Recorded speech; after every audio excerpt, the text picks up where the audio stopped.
त्याचबरोबर मी आणखीन असे उपक्रम राबवलेले आहेत की जापनीज भाषा घेतो आम्ही.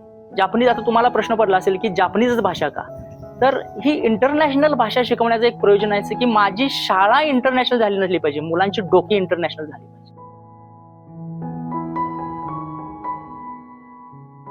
हा फोटो सिद्धेश दादांनी ChatGPT ला त्याचे व्हिडिओ दिलेला. त्याच्यानंतर त्याला विचारलेलं की 21व्या वर्षी कलेक्टर झाल्यावर कसा दिसणार, त्याचा हा फोटो.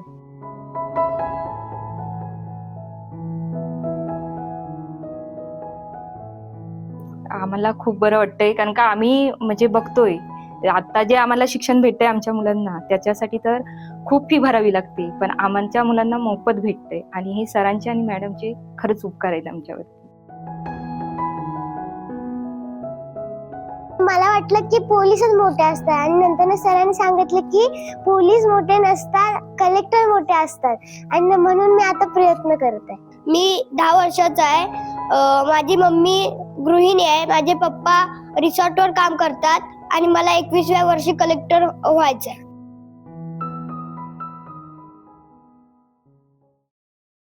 पहाटेच्या अंधुक प्रकाशात सह्याद्रीच्या कुशीत बसलेल्या एका लहानशा वाडीत घराच्या भिंतीवर एक वाक्य ठळकपणे दिसतं. मी 21व्या वर्षी जिल्हाधिकारी होणारच.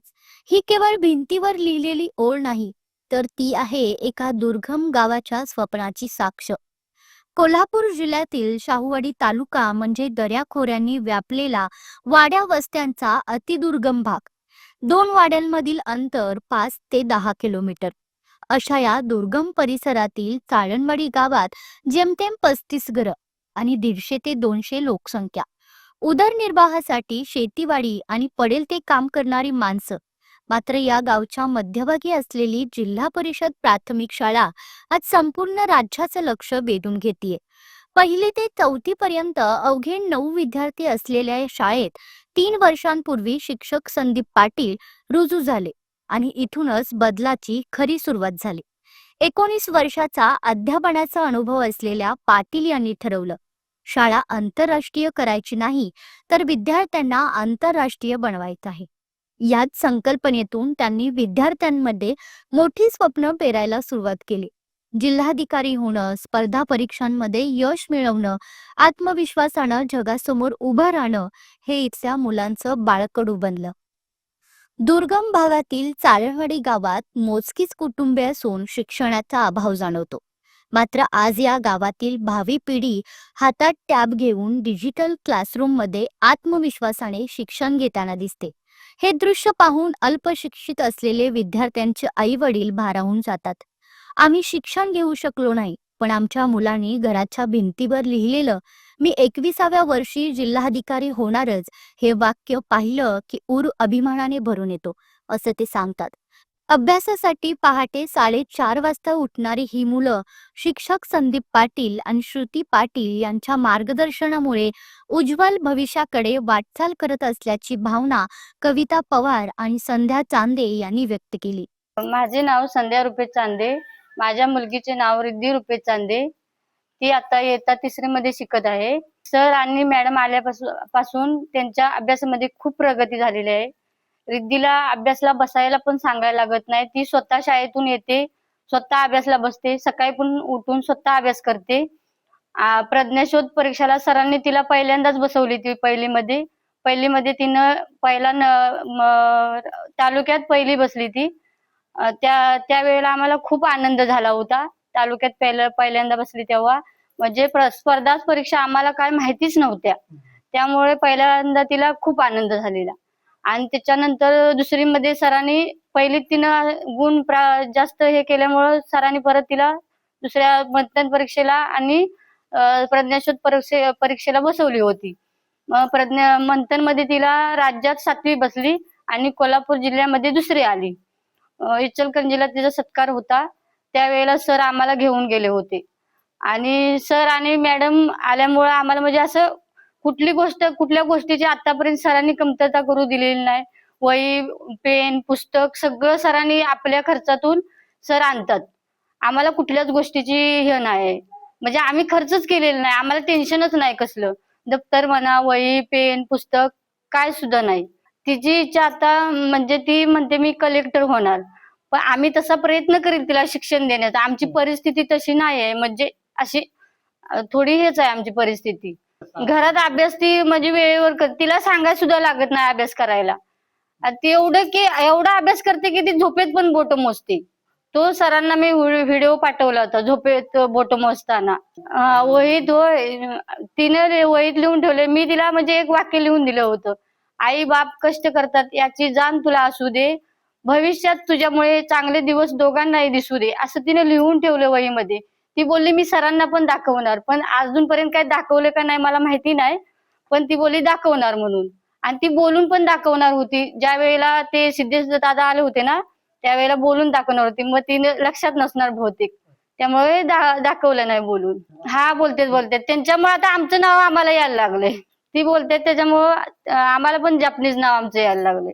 माझे नाव कविता कृष्णा पवार. माझ्या मुलग्याचे नाव तन्मय कृष्णा पवार. त्याचं स्वप्न आहे की 21व्या वर्षी कलेक्टर व्हायचं. त्यासाठी त्याचे प्रयत्नही चालू आहेत. सकाळी लवकर 4:30 वाजता उठून 6:30-7 पर्यंत अभ्यास करणे, त्याच्यानंतर शाळेची तयारी करणे, 10 वाजेपर्यंत शाळेत जाणे, शाळेतनं आल्यावर जसं सरांनी आणि मॅडमनी वेळापत्रक दिलंय त्यानुसार अभ्यास करणे. म्हणजे त्याची मेहनत म्हणजे प्रयत्न तर चालू आहेत आणि असं वाटते की त्याची स्वप्न पूर्ण व्हावं. खूपच चांगले आहेत सरांचे आणि मॅडमचे. इतके छान प्रयत्न आहेत ना, असे कुणाचेच नाहीत असं मला तर वाटतं. आणि सरांची आणि म्हणजे मुलांसाठी तर खूप म्हणजे खूप मेहनत करतात, असं कोणच करू शकत नाही. जसं आम्हाला होईल तसं करणार. सरांचे आणि मॅडमचे प्रयत्न आहे की त्याला नवोदयला प्रवेश मिळवून द्यायचा. ते नाही झालं मग आमच्या नशिबाने बघू, जसं होईल तसं देणार. पण आमचे प्रयत्न आहेत तर त्याने नवोदयमध्ये प्रवेश. हा फोटो सिद्धेश दादांनी ChatGPTला त्याचे व्हिडिओ दिलेला.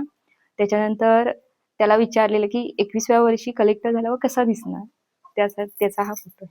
त्याचं कसं आहे माहितीये, एकदा सरांनी त्याला वेळापत्रक दिले ना त्यानुसार तो अभ्यास करतो. खेळाच्या टायमिंगला खेळणार, असं आहे. जसं नाही जसं म्हणजे गणितच्या विषयाला वेगळा वेळ, बुद्धिमत्तेच्या, इंग्रजीच्या, असं त्यांचं वेळापत्रकच सरांनी बनवून दिलंय. सकाळी उठल्यापासून तर झोपेपर्यंत त्यानुसार त्यांचा अभ्यासाचा प्रयत्न चालू आहे. आम्हाला खूप बरं वाटतंय, कारण का आम्ही म्हणजे बघतोय आता जे आम्हाला शिक्षण भेटतंय आमच्या मुलांना, त्याच्यासाठी तर खूप फी भरावी लागते, पण आमच्या मुलांना मोफत भेटतंय. आणि हे सरांचे आणि मॅडमचे खरंच उपकार आहेत आमच्यावरती. Digital classroom, LED screen, internet tab, समाजातील होतकरू व्यक्ती, सामाजिक संस्था आणि दानशूर हातांच्या मदतीनं शाळेला आधुनिक स्वरूप मिळालं. त्यातच जपानमध्ये कार्यरत असलेल्या मालविका वैद्य यांनी दर रविवारी ऑनलाईन माध्यमातून विद्यार्थ्यांना जपानी भाषेचं मार्गदर्शन सुरू केलं. आज या शाळेतील 100% विद्यार्थी जपानी भाषा शिकत आहेत आणि फडाफडा इंग्रजी देखील बोलत आहेत. LED स्क्रीन, इंटरनेट सुविधा अशा आधुनिक साधनांमुळे शाळेचं स्वरूप पालटलं. मूळच्या पुण्यातील आणि सध्या नोकरीनिमित्त जपानमध्ये असलेल्या मालविका वैद्य यांनी 2 वर्षांपूर्वी विद्यार्थ्यांची गुणवत्ता पाहून या शाळेला भेट दिली होती. दुर्गम भागातील मुलांचा शिक्षणाप्रती असलेला ओढा पाहून त्या भारावून गेल्या आणि त्यानंतर दर रविवारी जपानमधून ऑनलाईन क्लासरूमद्वारे विद्यार्थ्यांना मार्गदर्शन करू लागल्या. याचा परिणाम असा की आज या शाळेतील 100% विद्यार्थी जपानी भाषा आत्मविश्वासाने बोलू लागले. 1月、2月、3月、4月、5月、6月、7月、8月、9月、10月、11月、12月。おじいちゃん、おばあちゃん、いっぱいお話楽しいね。だからずっとずっとずっとずっとずっとずっと元気でいてね。शाळा आंतरराष्ट्रीय होण्यापेक्षा माझे विद्यार्थीच आंतरराष्ट्रीय झाले पाहिजेत या संकल्पनेने शिक्षक संदीप पाटील वाटचाल करत असून या प्रवासात त्यांच्या पत्नी श्रुती पाटील सातत्याने विद्यार्थ्यांना मार्गदर्शन करतात. इयत्ता 4थी नंतर सर्वच विद्यार्थी नवोदय परीक्षेत उत्तीर्ण होऊन जिल्हाधिकारी पदापर्यंत पोहोचतील असा ठाम विश्वास संदीप पाटील यांनी व्यक्त केला. नमस्कार सर, मी संदीप पाटील. मी ह्या शाळेमध्ये विद्या मंदिर चाळणवाडी या शाळेमध्ये गेले 2.5 वर्ष इथं सेवा करतोय. सुरुवातीला मी माझी सुरुवात जी झाली ती ठाणे जिल्ह्यातील आदिवासी भागामध्ये गेले 4 वर्ष मी तिथे सेवा केली. त्याच्यानंतर मी बदली होऊन मी शिरोळ येथे जवळजवळ 13 वर्ष सर्व्हिस केली. शिरोळवरून आता ह्या शाहूवाडी तालुक्यामध्ये गेले 2.5 वर्ष मी सेवा करतो. तर इथं आल्यापासून इथं घेण्याचं माझं प्रयोजन असं आहे की ह्या वाडी वस्तीतील मुलं ना स्पर्धा परीक्षेमध्ये पुढे गेली पाहिजे आणि ती गरज आहे.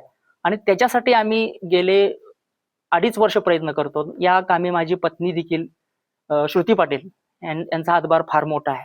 आम्ही जवळजवळ अपवाद वगळता सर कंटिन्यू मी शाळा कधीच सुट्टी घेतलेली नाहीये आणि त्यात आनंद मिळतोय म्हणून सुट्टी घेतली नाही. मुलांना देखील आनंद मिळतोय आणि स्पर्धा परीक्षेची तयारी आम्ही या ठिकाणी घेत आहोत. माझी मुलं जवळजवळ 8 ते 9 पहिलीपासूनच मी स्पर्धा परीक्षा ह्या मुलांना बसवतो, जेणेकरून त्यांना 4थी आणि 5वीच्या स्कॉलरशिपमध्ये नवोदयमध्ये त्याचा 100% फायदा झाला पाहिजे. त्यासाठी मी पहिलीपासूनच ही तयारी करून मुलांची घेत आहे. मागील वर्षीच मंथनमध्ये माझी 3रीची मुलगी सर महाराष्ट्रात 7वी बसली, कोल्हापूर जिल्ह्यात 2री बसली. हा मला खूपच अभिमान आहे. आणि त्याचबरोबर मी आणखीन असे उपक्रम राबवलेले आहेत की जापनीज भाषा घेतो आम्ही. म्हणजे जापनीज, आता तुम्हाला प्रश्न पडला असेल की जापनीज भाषा का, तर ही इंटरनॅशनल भाषा शिकवण्याचं एक प्रयोजन आहे की माझी शाळा इंटरनॅशनल झाली नसली पाहिजे, मुलांची डोकी इंटरनॅशनल झाली पाहिजे. आणि ही जवळजवळ गेले 1 वर्ष मी ही मुलांना ही जापनीज भाषा शिकवते. आज माझी 100% मुलं जापनीज भाषा बोलतात आणि येत्या जुलै महिन्यामध्ये ही परीक्षा, ती जापनीज परीक्षा देणार आहेत ही मुलं. हा मला समाधान वाटतंय त्या गोष्टीचं. आणि असे बरेच उपक्रम आम्ही राबवलेले आहेत. आणि या कामामध्ये मला आमच्या तालुक्याचे गटशिक्षणाधिकारी आदरणीय डॉक्टर विश्वास सुतार साहेब असू देत किंवा स्वयंसेवी संस्था असू देत, बऱ्याच जिल्हा परिषद मधून जे कोण असतील त्यांनी सर्वांनी आम्हाला मदत केलेली आहे. धन्यवाद. काही दिवसांपूर्वी कोल्हापूरचे जिल्हाधिकारी अमोल येडके या परिसराच्या दौऱ्यावर आले होते. या कार्यक्रमासाठी चारणवाडी गावच्या शाळेतील विद्यार्थ्यांनाही आमंत्रित करण्यात आलं होतं. कार्यक्रमस्थळी जिल्हाधिकाऱ्यांचा ताफा दाखल झाल्यानंतर पोलीस कर्मचाऱ्यांनी त्यांच्या वाहनाचं दार उघडलं. हा क्षण चारणवाडी शाळेतील विद्यार्थिनी रिद्धी रुपेश पाटील हिनं पाहिला आणि तिनं थेट जिल्हाधिकाऱ्यांना निरागसपणे प्रश्न विचारला, सर तुमच्या गाडीचं दार पोलिसांनी का उघडलं? याच क्षणापासून रिद्धीच्या 21व्या वर्षी जिल्हाधिकारी होण्याच्या स्वप्नाला नवी दिशा मिळाली. मलाही तुमच्यासारखं जिल्हाधिकारी व्हायचं आहे असं तिनं निरागसपणे सांगितलं. Hello, my name is Riddhi Rupesh Chane. I live in Chanwadi. My school name is Vidya Mandir Chanwadi. My sir name is Sandeep Patil sir and my teacher name is Shruti Patil teacher. My father is mason and my mother is housewife. My father name is Rupesh and my mother name is Sandhya. My aim in life to be a collector. पहिल्यांदा आमचे sir आले, नंतर मी पहिल्यांदा परीक्षेला बसले, नंतर मग मी तालुक्यात पहिली आली, नंतर मी 2रीला बसले तेव्हा मंथन परीक्षेला बसलो आणि प्रज्ञा शोधला, आणि नंतर मग मंथनला राज्यात मी 7वी बसले आणि जिल्ह्यात 2री बसले. नंतर आता 3रीला आहे आणि मी 3रीला मला 300 पैकी 300 मार्क पाडायचे. हा, जापनीज कशी शिकलीस? पहिल्यांदा 5च्या वर्षी मे महिन्यात त्या एक मॅडम आलेल्या आणि नंतर त्या आम्ही म्हणजे डेमो दाखवला. त्या बोलल्या की भारी मस्त. नंतर त्या बोलल्या की म्हणजे मी तुम्हाला काय म्हणजे मदत कशी करू. नंतर सरांनी सांगितलं की जपान भाषा शिकवा. काय शब्द सांगू शकतील काय जपान मधले आणि मराठीतले काय? हुशार मुले म्हणजे जोजू देस. शाळेला वाताशी वा गाकुर राबाय वा विद्याबुद्धी चारवाडी देस. मी पहिलीला होते तेव्हा आमच्या म्हणजे वाडीत कलेक्टर साहेब आले होते. तेव्हा मी त्यांना विचारलं की तुमचं दार पोलिसांनी का उघडलं, आणि नंतर मग ते आमच्या सरांनी सांगितलं की ते म्हणजे मला वाटलं की पोलीसच मोठे असतात, आणि नंतर सरांनी सांगितलं की पोलीस मोठे नसतात, कलेक्टर मोठे असतात, आणि म्हणून मी आता प्रयत्न करत आहे. Hello, my name is Tanmay. I am 10 years old. I live in Chanwadi. My school name is Vidya Mandir Chanwadi. My mother is a housewife and my father is work in research. My aim in life to be a collector. मी माझं नाव सांगितलं. माझं नाव तन्मय. मी 10 वर्षाचा आहे. माझी mummy गृहिणी आहे, माझे पप्पा रिसॉर्टवर काम करतात आणि मला 21व्या वर्षी कलेक्टर व्हायचंय. यासाठी तू कुठल्या परीक्षा देतो? मी मंथन ही परीक्षा देतो, वेद देतो, अक्षरगंगा देतो आणि मला या परीक्षेमध्ये पैकीच्या पैकी मार्क पाडायचे. तुला शिक्षक कसे शिकवतात? छान शिकवतात. जपानीज भाषा कशी शिकवतात? मे महिन्यामध्ये मॅडम आलेल्या आहेत, त्यांचं नाव मालविका वैद्य.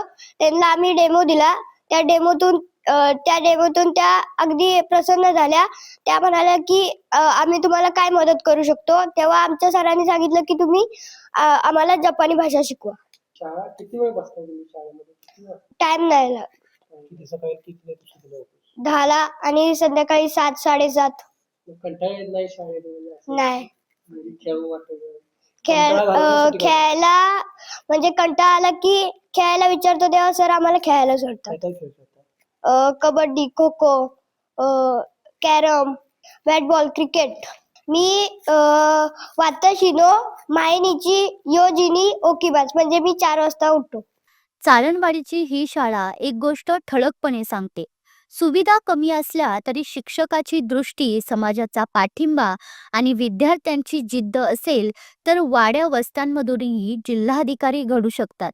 ही शाळा केवळ शिक्षण देत नाही तर घराच्या भिंतीवर स्वप्न लिहिण्याचं धाडस शिकवते.